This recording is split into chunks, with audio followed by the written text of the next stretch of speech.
Good morning everyone. आज election day सबैको लागि एकदमै इम्पोर्टेन्ट डे हो। आज म पोखराबाट पर्वत आएको छु भोट हाल्नको लागि। त्यसैले यो महत्त्वपूर्ण दिनको हरेक मोमेन्टहरू क्याच गर्न मन लाग्यो। म बिहान 6 बजे उठेर फ्रेस भएर रेडी भएर अनि घरहरू सफा गर्न लागेँ।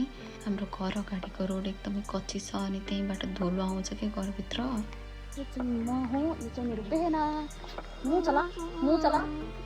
त्यसपछि मेरो छोरीले मलाई ग्लासमा तातो पानी रेडी गरिदिँदै थिइन्। त्यसपछि हामी दुईजनाले पानी खायौँ।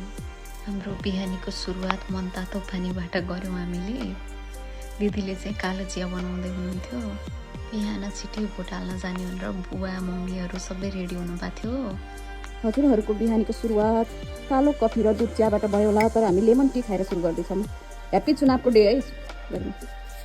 लेमन टी यो चाहिँ हाम्रो घरको बिरालोलाई पनि बिस्कुट दिएको कस्तो मजाले खाइरहेको थियो।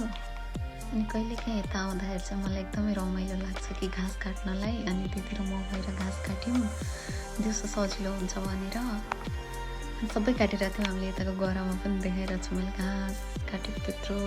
अनि मैले घरमा लगेँ।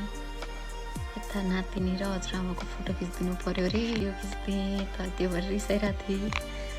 फेरि भोट हाल्न जानको लागि चाहिँ रेडी हुँदै थिएँ म। हामी सबैजना रेडी भयौँ। रुको जरा सबर करो। 4 चोटि खाइसक्यौँ बिहानबाट। खानामा 4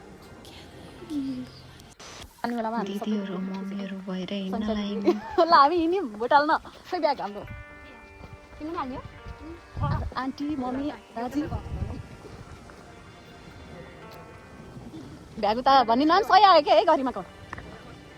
हाम्रो ग्रुपको सानो मान्छे हामी चाहिँ 11 बजीतिर हिँडेको थियौँ। अनि म चाहिँ पछाडि भिडियो खिचिरहेको थिएँ। सबैजना अगाडि हिँड्नुभएको थियो।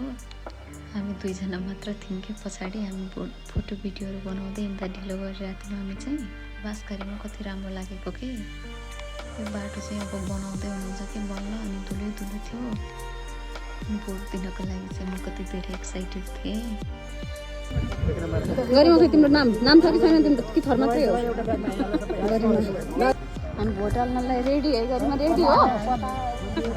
भोट हाल्न रेडी हुँदैछौँ हामी।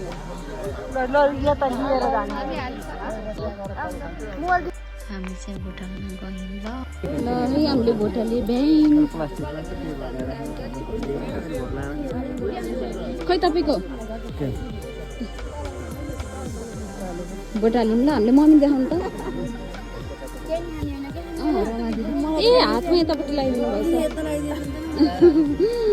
सबैजनाले भोट हाल्नु है। खोइ बुवाको खोइ बुवा भोट हाल्नुको प्रमाण। ए बुवाले पनि हाल्नु भएछ। अहिलेको यो चुनावमा चाहिँ खासै धेरै भिडभाड थिएन कि। अनि हामी छिट्टै गयौँ अनि छिट्टै भोट हाल्यौँ अनि फर्क्यौँ। मेरो भिडियो अन्तिमसम्म हेरेर साथ दिने सबैजनालाई thank you so much. By by.